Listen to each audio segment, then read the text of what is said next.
Pasado alas 9 kaganyang buntag, gipang tanggal sa mga personahe sa COMELEC kauban ng mga pulis, police auxiliary ug DPWH ang mga poster sa mga kandidato nga gipang paskil sa mga poste.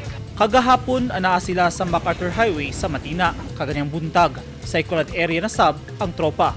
Gipakita sa COMELEC nga patas ang ilang operation baklas, kawala sila gipiling poster basta nakasupak sa Fair Election Act ug wala sa designated common poster area. Ilahay gyud kining pagtanggalon. Yes po, ongoing po yung Oplan Baklas natin for the first district. Simultaneous din po yung ginagawa namin na Oplan Baklas kasama ang 3rd district at saka ang 2nd district. So kahapon po nag-start po kami, natapos na po namin yung Talomo area hanggang Matina Crossing boundary.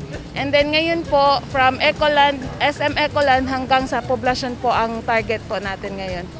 Matod ni Attorney City Shahani, sukad gisugdan nila ang ilang Oplan Baklas, ubay-ubay na sab ang ilang natanggal nga mga election campaign materials nga nakasupak sa ilang gipatumang balaod.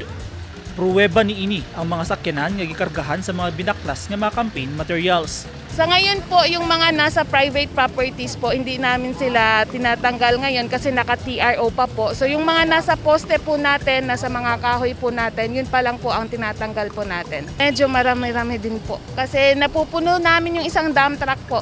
At saka mayroon pang isang bongo na sasakyan. So yun lang. Ganun, yun lang ang ating i-imagine na puno yung dump truck. So marami po talaga yung nagva-violate pa po.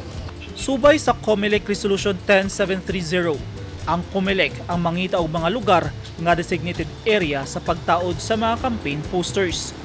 Apil sa gidili nga papitlan o di kaha sapitan og poster sa kandidato ang mga government buildings, eskwelahan, barangay hall ug uban pa.